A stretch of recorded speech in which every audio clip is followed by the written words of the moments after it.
नमस्कार, आदाब। Crime petrol Dastak में आप सभी दर्शकों का एक बार फिर से स्वागत है।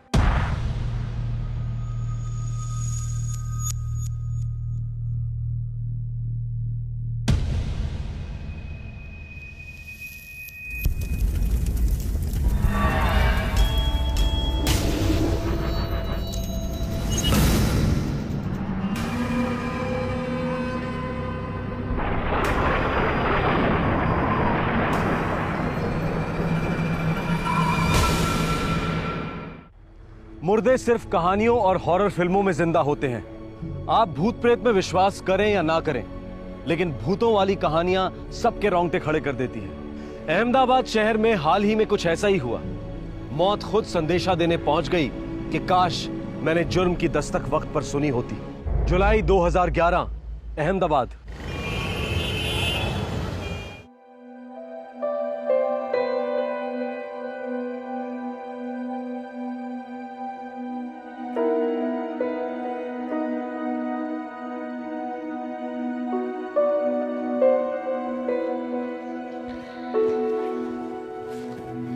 बाय पापा। बाय बेटा, संभल कर जाना। अरे मनीषा, बिजली का बिल भरना है, भूलना नहीं। हाँ हाँ बा, नहीं भूलूंगी।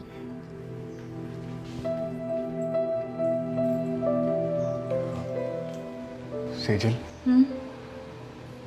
बाबूजी को नर्मदा नदी से कितना लगाव है ना। अक्सर जिक्र किया करते थे। भरूच में नर्मदा के किनारे बैठना उन्हें बहुत अच्छा लगता था। कल ही भरूच चलते हैं और बाबूजी की अस्थियों को नर्मदा नदी में बहा देते हैं। ये क्या कह रहे हैं आप? अभी सिर्फ 7 दिन हुए हैं, लोग हमें मिलने आ रहे हैं। घर पे किसी का रहना बहुत जरूरी है। हम ऐसे कैसे जा सकते हैं भरूच? सेजल, मनीषा 19 साल की हो गई है। वो घर को और मेहमानों को संभाल सकती है। लेकिन मुझे समझ में नहीं आ रहा, आपको इतनी जल्दी क्यों है?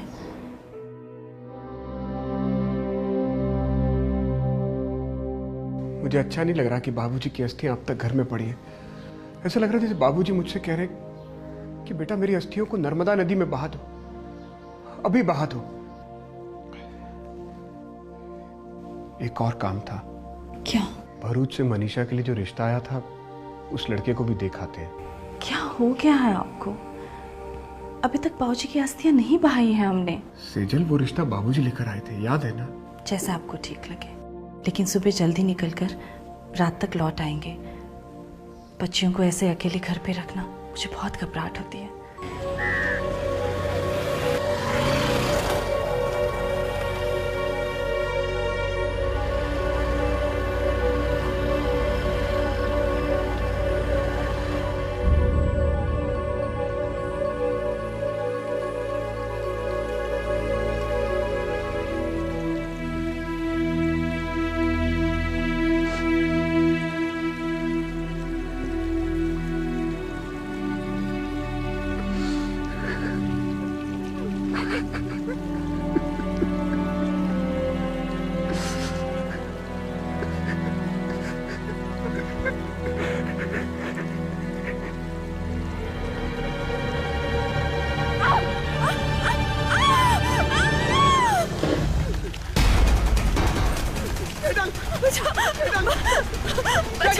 अरे कोई है?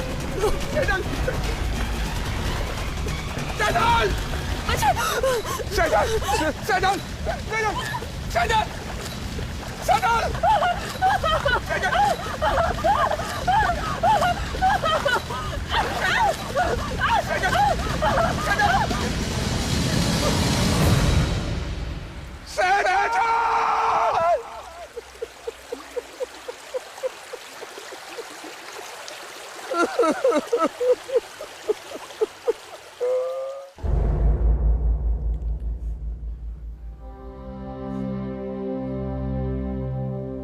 पापा, पापा आपने अच्छे से ढूंढा?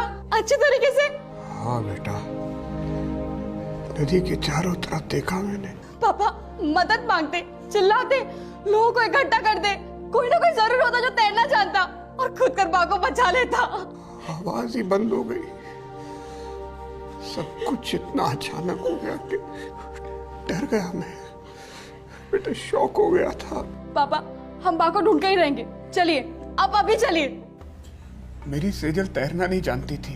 डूबने में 20 सेकंड से कम समय लगता है राजेश जी।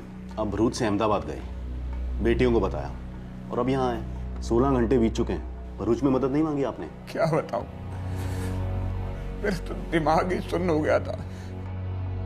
समझ में नहीं आ रहा था कि मैं क्या कर रहा हूँ, क्या हो रहा है। सर प्लीज हमारी बाह को ढूंढने में मदद कीजिए, शायद किसी ने उनकी जान बचा ली हो। बचा ली होती तो खुद कांटेक्ट करती ना, सीधे घर चली आती।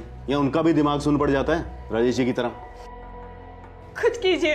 16 घंटे बीत चुके हैं, अब तक लाश पता नहीं बहकर कहाँ चली गई होगी।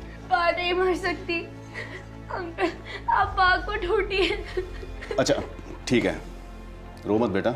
हम एक काम करते हैं, भरूच पुलिस को मैसेज करते हैं, फिर देखते हैं क्या हो सकता है। चलिए ध्यान से, उधर पीछे ध्यान से, चलिए ध्यान से, वहां पीछे, हाँ वहां। कुछ भी नहीं है। मैंने कहा ना साहब, बचना नामुमकिन है। एक बार नर्मदा माता चिढ़ जाती है तो कितना बड़ा तैरने वाला उस्ताद क्यों ना हो, बच नहीं सकता। माता निगल जाती है। राजेश, सेजल तुम्हारी बीवी थी, तुम्हारे बच्चों की माँ, ऐसे कैसे चुपचाप डूब जाने दिया उसे? क्यों नहीं छलांग लगा दी पानी में तुमने? मेरी बच्चियां अनाथ नहीं हो जाती ससुर जी? मुझे भी तैरना कहाँ आता है, बच्चियों के बारे में सोच के पानी में नहीं कूदा मैं। अगर मेरी दोनों बच्चियों के हाथ पीले हो गए होते तो एक पल के लिए नहीं सोचता। साथ साथ मैं भी समा जाता नर्मदा नदी की गोद में।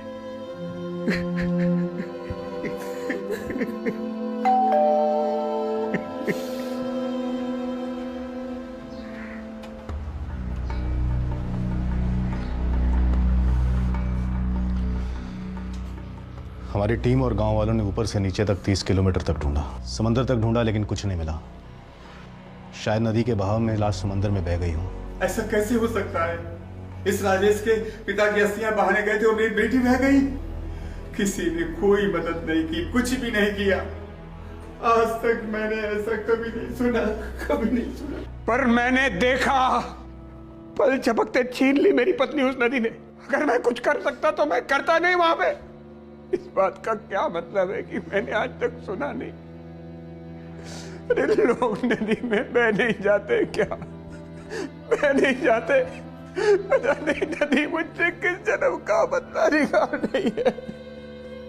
पता नहीं किस जन्म का बदला निकाल रही है। मुझे इस नदी वाले एंगल से बड़ी बू आ रही है।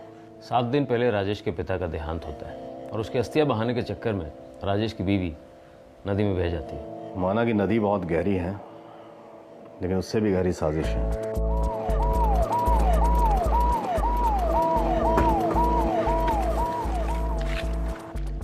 हमारे साहब आपसे मिलना चाहते हैं, पुलिस स्टेशन चलना होगा।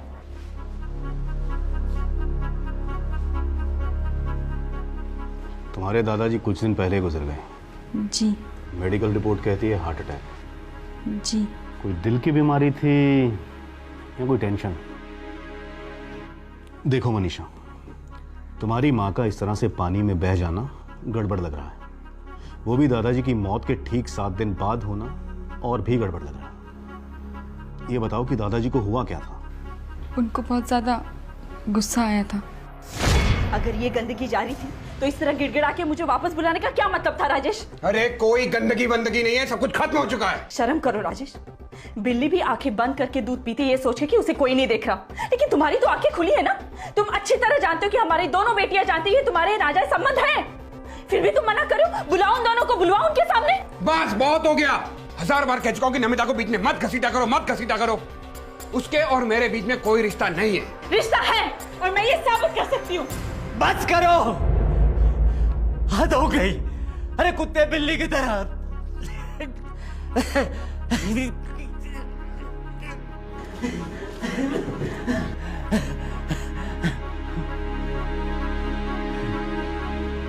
अरे कोई लाज, कोई शर्म बच्ची है या नहीं इस घर में? 2 जवान बच्चियों को अच्छे संस्कार दिए जा रहे हैं। बाबूजी अब आप शांति रखिए। चुप! अरे तूफान तुम खड़ा करते हो और शांति मैं रखूं? बेशर्म हो राजेश, बेशर्म हो तुम और बदनसीब हो। अरे अपनी खुशनसीबी पहचान नहीं पा रहे तू। अरे इतनी अच्छी बीवी है तेरी, अरे 2 बच्चे हैं, तो क्या ढूंढने जाते हो बाहर तुम? जानवर है तू। हमने कभी तुम्हें गलत नहीं सिखाया। देखो राजेश, तुम दोनों ने लव मैरिज किया है। हमने कभी अड़चन आने दी है उसमें? सेजल के माताजी और बापूजी ने भी तुम्हें सहारा दिया है, सपोर्ट किया है, और आज तुम्हारे प्रेम कहानी का ये हशर है। अरे तुम्हारी ये हरकतें तुम्हारे माँ को खा गई। अब एक बार मुझे खा जाए तो तुम्हें सुकून मिलेगा। दादाजी, पापा और पा का झगड़ा देख नहीं पाते थे। 1-2 दिन बाद फिर झगड़ा हुआ और उन्हें हार्ट अटैक आ गया। ये नमिता कौन है? पापा के साथ म्युनिसिपल ऑफिस में काम करती है, विधवा है। उसका और पापा का अफेयर था। 5 साल पहले बा को पता चल गया था। 5 साल झेलती रही तुम्हारी माँ? बहुत झगड़े होते थे। 1 साल पहले बा ने घर छोड़ दिया था और नाना जी के यहाँ जाके रहने लगी थी। फिर वापस आने का कारण? दादाजी और नाना जी।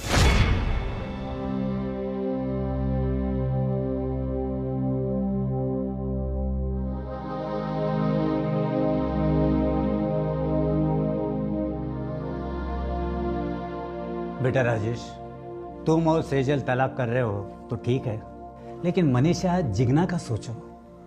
अरे वो दोनों बच्चियां शादी की इज्जत कर सकेंगे? अरे दोनों शादी कर सकेंगे या नहीं? अरे जब उनके ही अपने माँ बाप शादी की कदर नहीं कर सके तो वो क्या कदर करेंगे? बोलो, तुम भी यही चाहते हो? हाँ, क्या आगे चलकर तुम अपने बच्चों का घर बसा हुआ देखना नहीं चाहते? सेजल बेटा, तुम्हारे बाबूजी बहुत पते की बात कह रहे हैं।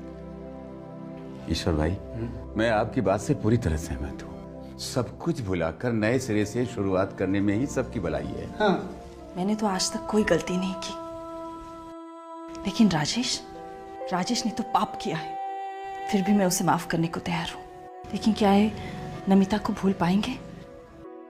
दिल से बोलना राजेश, और सच बोलना। देखो राजेश बेटा, तुम ईश्वर भाई के इकलौते संतान हो और सेजल मेरी इकलौती बेटी है। ईश्वर भाई और मेरी जान दोनों बच्चियों में अटकी पड़ी है। हमारे लिए, इन बच्चियों के लिए और अपने पुराने प्यार के खातिर बेटा, एक बार एक दूसरे को मौका और दे दो।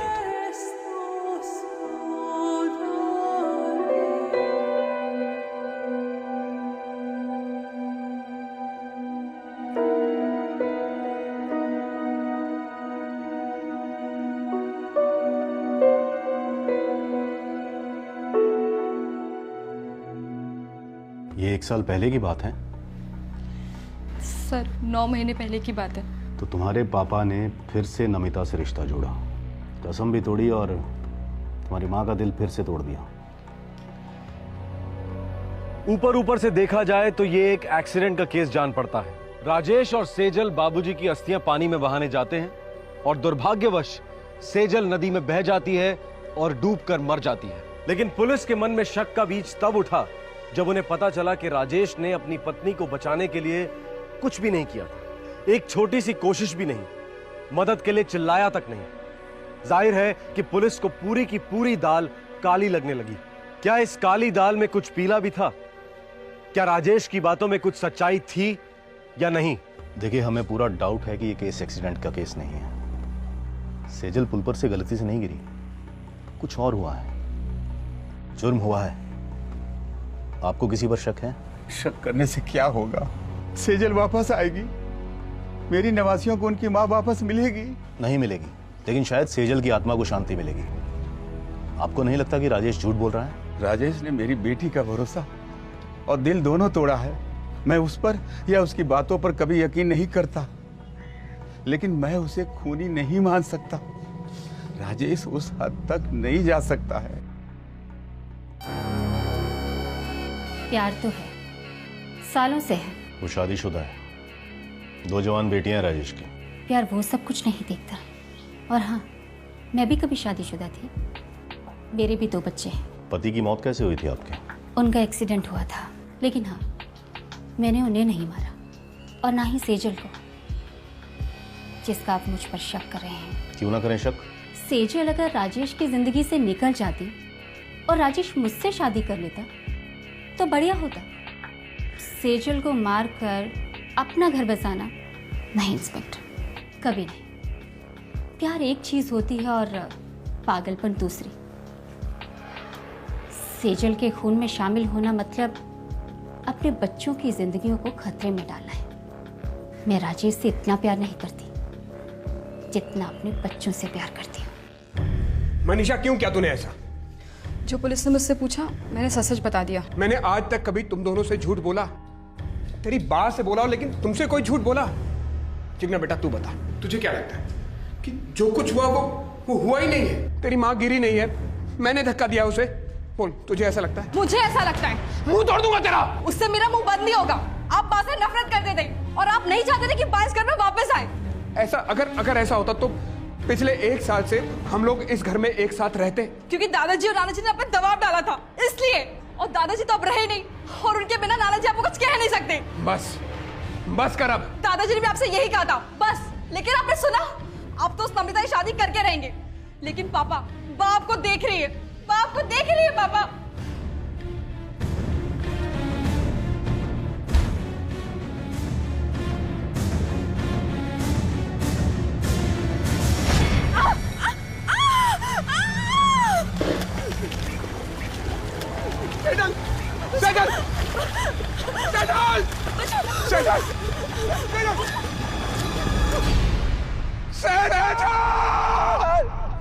सेजल के नर्मदा नदी में गिरकर बह जाने की बात को 2 दिन बीत चुके थे।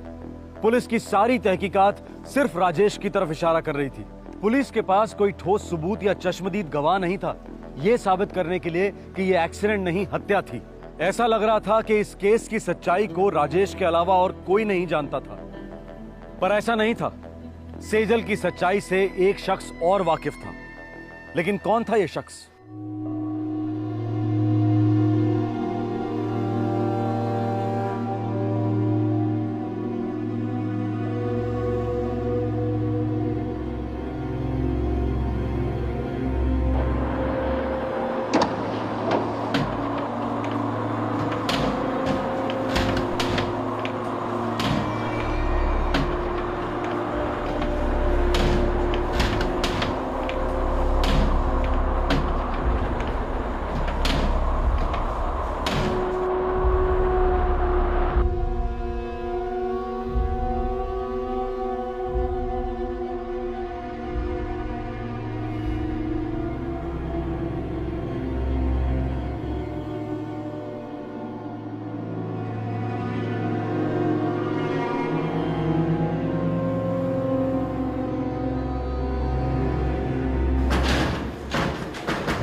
सेजल, तुम कैसे?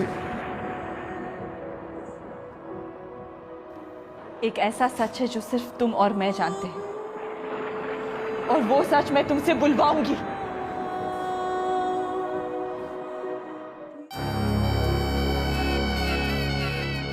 मैंने झूठ बोला,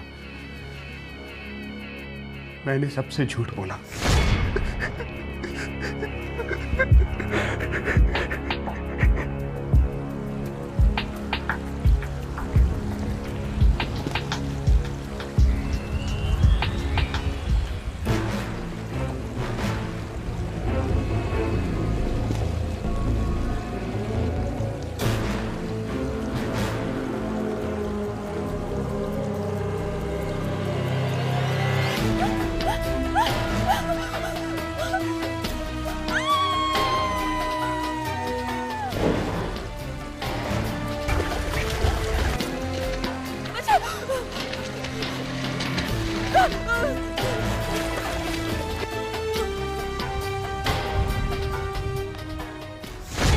मैं सेजल को एक अरसे से मारना चाहता था, बस मौके की तलाश थी।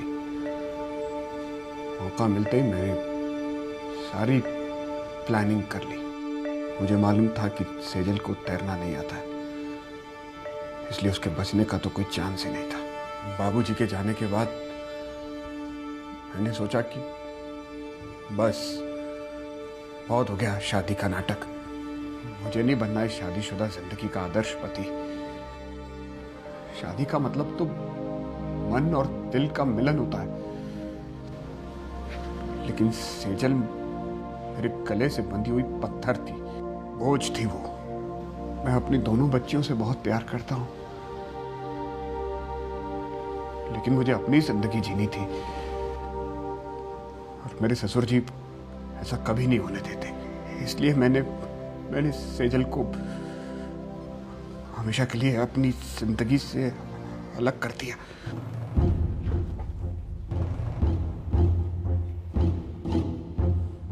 तो फिर आज तुम्हारे अंदर का ये हरिश्चंद्र कहां से जाग गया? डर के मारे या पछतावे से?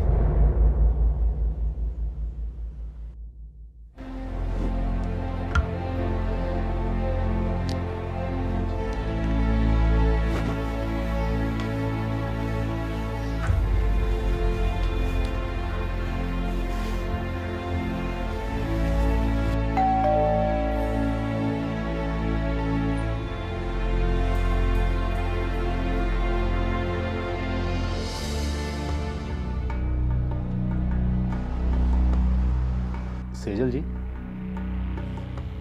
आखिर आप मौत को मात देकर वापस कैसे लौटी? मुझे वापस भेजा गया, सच बताने। वापस भेजा गया?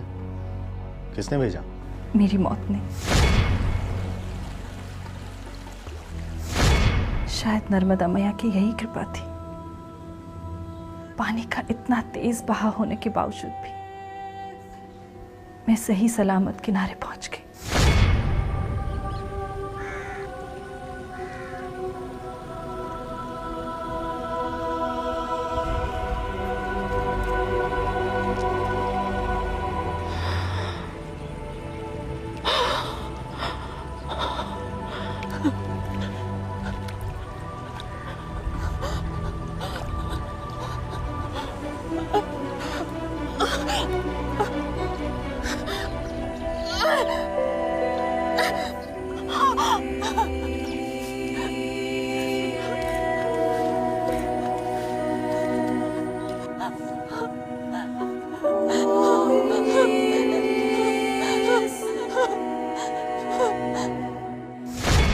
मेरे पास तो एक पैसा नहीं था।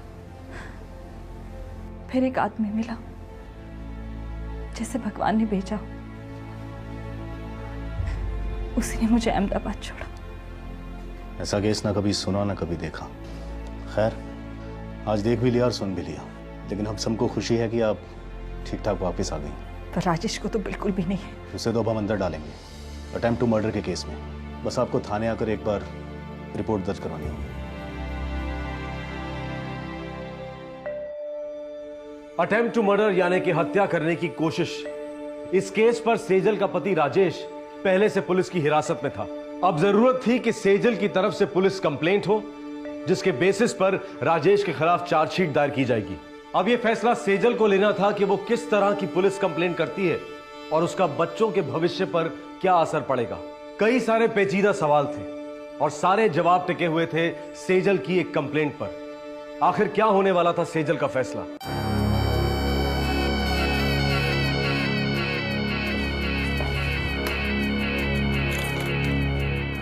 तुम जा सकते हो। सुना नहीं? तुम जा सकते हो, तुम्हारी रिहाई हो गई है।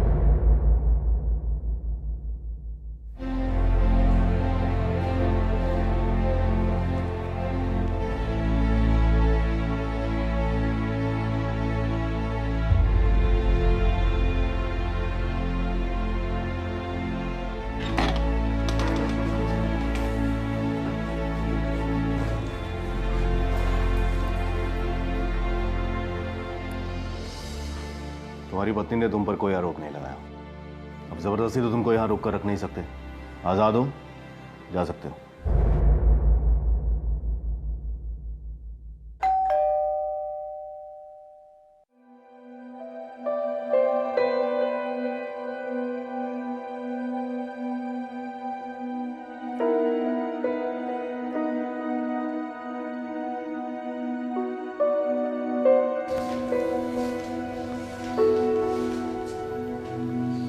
सेजल, तुमने मेरी इतनी बड़ी गलती को माफ कर दिया? नहीं, मैंने अपनी सबसे बड़ी गलती को कबूल किया। ये क्या कह रही हो तुम? मुझे तुम्हारे गुस्से, तुम्हारे आक्रोश की दस्तक को सुनना चाहिए था। जानना चाहिए था कि प्यार तो सिर्फ मैं तुमसे करती हूँ। तुम्हारे दिल और जिंदगी में मेरे लिए कोई जगह नहीं है। झूठे सपने देख रही थी मैं, जो झूठी नींव पे खड़े थे। नहीं सेजल, ऐसा नहीं है। ऐसा ही है राजेश, और इसी झूठ से तंग आके तुमने मुझे मारने की कोशिश की। फिर भी मैंने तुम्हें माफ कर दिया, क्योंकि मैं जानती हूँ तुम्हारी अपनी जान जा रही थी जो नमिता में अटकी थी। उसका इसमें कोई हाथ नहीं है। मानती हूँ, इसलिए तुम्हारा हाथ उसके हाथ में देके मैं हमेशा के लिए जा रही हूँ। और मनीषा और जिग्ना भी तुम दोनों के प्यार के बीच में नहीं आना चाहते, इसलिए ये दोनों मेरे साथ रहेंगी। मुझे जिंदा रहने का कोई हक नहीं है। तुम्हें ये जिंदगी जीने का पूरा हक है, जितना मुझे है, जितना सबको है। लेकिन सिर्फ जिंदा रहना मायने नहीं रखता राजेश, जिंदगी को जीना भी बहुत जरूरी है।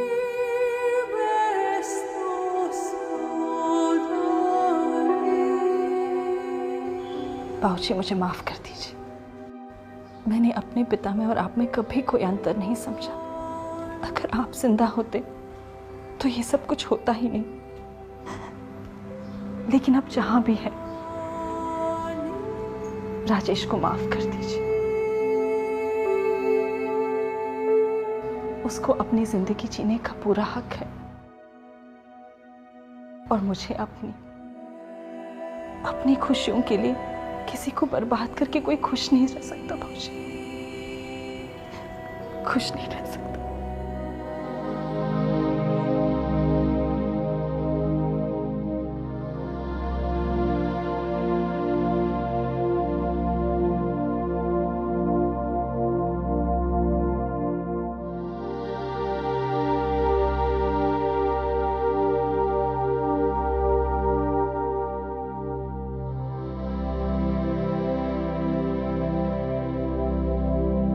कत्ल के बाद जब राजेश ने सेजल को देखा तो उसे लगा कि उसने किसी भूत को देखा है।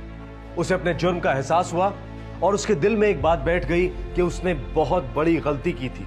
सेजल एक दस्तक को बुलंद करने आई थी कि एक टूटी शादी, एक मिटे हुए रिश्ते की दस्तक रिश्तेदारों और समाज को कान खोलकर सुननी चाहिए। जब दो दिल जुड़ते हैं तब एक जोड़ा बनता है। लेकिन यहां तो प्यार का नामो निशान ही मिट गया था। बची थी नफरत। जाको राखे साइयां, मार सके ना कोई। सेजल आज अपनी बेटियों के साथ खुली सांसें ले रही है, उनके भविष्य के बारे में सोच रही है। राजेश कुछ समय तक डर और पछतावे के साए में रहेगा, और रहना भी चाहिए। लेकिन शायद वो भी अपने आप को माफ कर जीवन की नदी में छलांग लगा देगा। वक्त में बहुत बड़ी ताकत है। आप सबसे फिर मुलाकात होगी। अपना ख्याल रखें, सुरक्षित रहें। जय Hind. For more updates, subscribe to our channel, Click the show links and enjoy watching the videos.